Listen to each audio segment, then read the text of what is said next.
This guy claims to have the answer for why you always wake up in the middle of the night.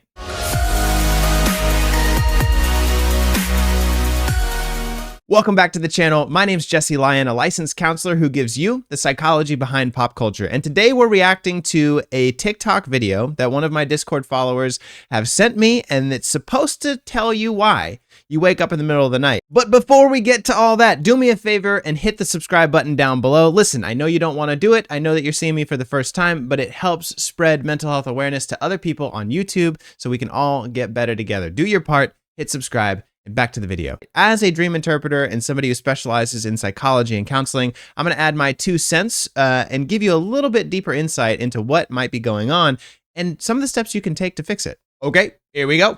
If you wake up in the middle of the night and you can't go back to sleep, this video is for you. Stop doing drugs. No. Okay, this video is for you. I've taught more than 75,000 people how to hack their sleep because I was so bad at sleeping, and I love the millennial boomer culture. It's like they're using terms that are like 2, 3, 4, 5, 10 years out of date. It's like hacking. Do people still say hacking? And then like the big calls to action, like I've helped 75,000 people. Okay, sure. To get to the point. I've tracked my sleep every night for 15 years. The first thing you can do every night, if you're one of those people who dude, I can't remember what I ate for breakfast. You tracked your sleep every night for 15 years? God damn. Props for the commitment. The first thing you can do if you're one of those people who wakes up around 3 to 5 a.m., maybe even with your heart racing, is get control of your blood sugar. Damn, 100% true. I'm sorry I'm pausing, but I have to, it's YouTube copyright stuff, so I got to interject. Very, very true. And I don't know if he's going to say this, but one of the things that I talk about with dreams is there's a specific type of dream, a falling dream. If you get that falling sensation inside of your gut, it's actually the feeling of your blood sugar dropping while you're sleeping. Your mind feels your blood sugar dropping. You feel that pit in your stomach, and your mind says, oh, we must be falling in our dream. And so you have a dream about falling that feels very real. Usually it happens around 3 to 5 a.m. because that's when your blood sugar drops. If you're eating sugars before bed, if you have a lot of pasta before bed, because that breaks down into sugar in your gut, it's miserable stuff. And he's absolutely right. Usually the first thing I tell people when they're having nightmares or bad dreams is like, what's your diet like? What's your exercise like? Because usually when you get those under control, it fixes most of the problems that people are experiencing. The rest is the mental health stuff. What's happening is around 2 a.m., your blood sugar crashes because your metabolism isn't working very well. Yep. When it crashes, your brain says, oh no, I need sugar. The fastest way to get sugar is to secrete adrenaline and cortisol, which are stress hormones. Oh, interesting. So your body secretes those, your brain gets the glucose it really wanted, and you get a dose of stress hormones. So you get racing thoughts, you get anxiety, you can't go back to sleep. Well, you could try to take sleep medications, but that's bad for you, and it's not even real sleep. And you're fighting a problem with another problem. Sleep medications are going to have side effects as well. And so it's like, oh, my car is leaking oil, so let me keep putting more oil in it. No, you should fix the leak, you dumbass. Like that's the problem here. Don't take more medication to fix a chemical problem. Just fix the chemical problem. Welcome to America.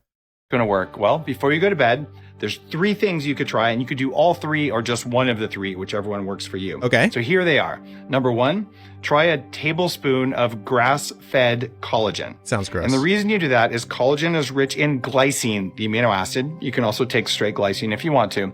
This can help with blood sugar stability. Glazing over. Number 2, just talking science. 1 or 2 teaspoons of raw honey. It has to be raw. This is because honey can keep your liver glycogen levels high enough to fuel your brain when it asks for that extra burst of energy. I thought honey would be sugar. Number 3, you could try MCT oil, C8 MCT oil, like Bulletproof Brain Octane, which I invented, will raise your ketone levels. And when your brain can have ketones, it doesn't need as much glucose.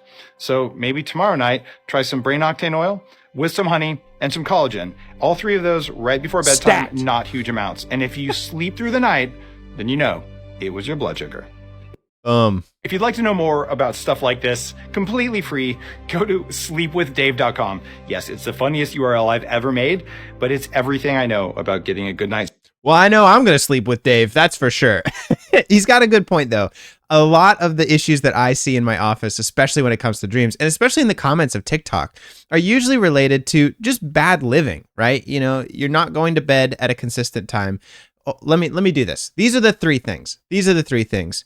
Diet, consistency in sleep schedule, and sleep duration. If you fix those three things, most of the problems that I see really resolve themselves. And even if they don't resolve themselves, it gets those problems out of the way so we can focus on the mental health issues that are actually causing the dysfunction inside of your life. Like, where are those nightmares actually coming from? If you've got bad diet and you're having these falling dreams, well, it's going to be difficult for us to know if that falling dream is because you feel like you're not achieving the goals you have in your life, which is an emotional reason and sort of an impetus for, casually drop an impetus in a sentence, the impetus for why you're having those falling dreams, or if it's blood sugar, right? So we have to kind of eliminate that and sort of calm all things going wrong inside of your life so we can figure out what emotional issues are actually going on. So if you fix your diet, right, start eating decent food, not junk food, not sugary food, so that way your dreams are normaler and not being fueled by that stuff.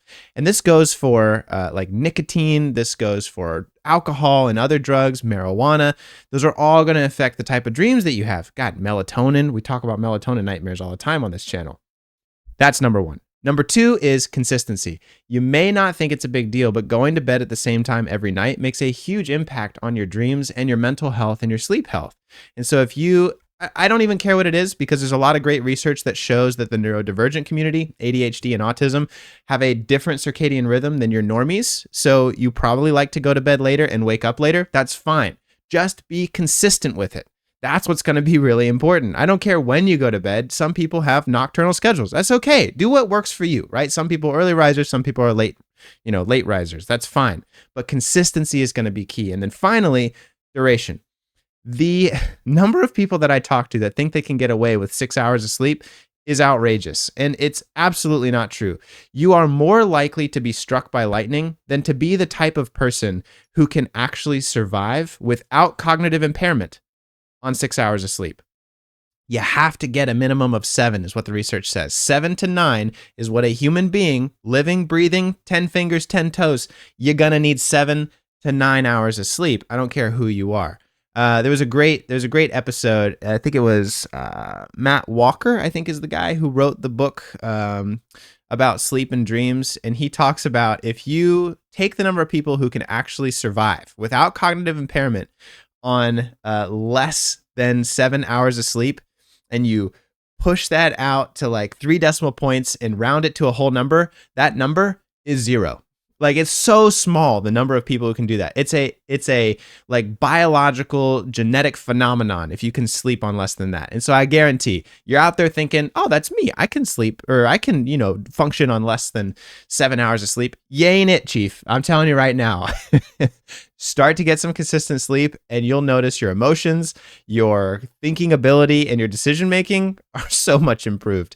And what's funny is the less sleep that you get, the more that people misunderstand their ability. So it's like when you get 4 to 5 hours of sleep, you think that you're doing a good job, but then when you actually score those tests, it shows that you thought your ability was here, but your ability was actually way down here. So it kind of like self-sabotages you, where you think you're doing better than you actually are, but when you look at the raw data, you're kind of sucking. So let me know, do you think that your blood sugar levels are affecting your dreams? Put it in the comments down below and I'll be looking out for them. Until the next video, bye.